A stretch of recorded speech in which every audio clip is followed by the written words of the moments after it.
ചൂരൽമല ടൗൺഷിപ്പിലെ പുനരധിവാസ പ്രവർത്തനങ്ങളിൽ വേഗത കുറവെന്ന് പ്രതിപക്ഷ നേതാവ് പിണറായി വിജയൻ കുറ്റപ്പെടുത്തി.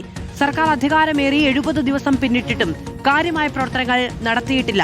യുദ്ധകാലാടിസ്ഥാനത്തിൽ നിർമ്മാണ പ്രവർത്തനം പൂർത്തിയാക്കണമെന്നും പിണറായി വിജയൻ ആവശ്യപ്പെട്ടു. നിർമ്മാണ പ്രവർത്തനങ്ങൾ ഡിസംബറോടെ പൂർത്തിയാക്കുമെന്നാണ് മന്ത്രി എ.പി. അനിൽകുമാറിന്റെ മറുപടി.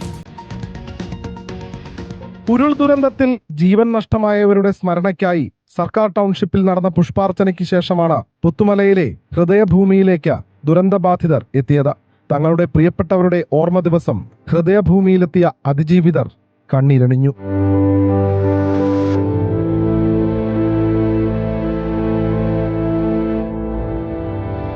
ടൗൺഷിപ്പിലെ നിർമ്മാണ പ്രവർത്തനങ്ങൾ ഡിസംബർ മാസത്തോടെ പൂർത്തിയാക്കുമെന്നും പ്രഖ്യാപിച്ച എല്ലാ സൗകര്യങ്ങളും ടൗൺഷിപ്പിൽ ഒരുക്കുമെന്നും മന്ത്രി എ.പി. അനിൽകുമാർ പറഞ്ഞു. ടൗൺഷിപ്പിൽ ഏതാണ്ട് 178 വീടുകൾ ഇതുവരെ പൂർത്തീകരിച്ച് 177 കുടുംബങ്ങൾ അവിടെ താമസമാണ്. ആ ടൗൺഷിപ്പിന് ആവശ്യമായ കാര്യങ്ങളൊക്കെ ഡിസംബറിന് മുമ്പ് പൂർത്തീകരിക്കാൻ കഴിയുന്ന സാഹചര്യമാണ് നമുക്കുള്ളത്.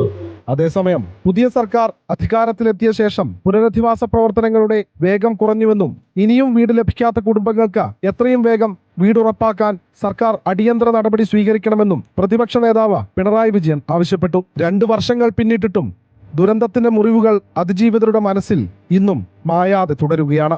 പൂർണ്ണമായ പുനരധിവാസം വേഗത്തിൽ പൂർത്തിയാക്കി എല്ലാവർക്കും സുരക്ഷിതമായ ജീവിതം ഉറപ്പാക്കണമെന്ന ആവശ്യമാണ് ഉയരുന്നത്. റിപ്പോർട്ടർ, വയനാട്.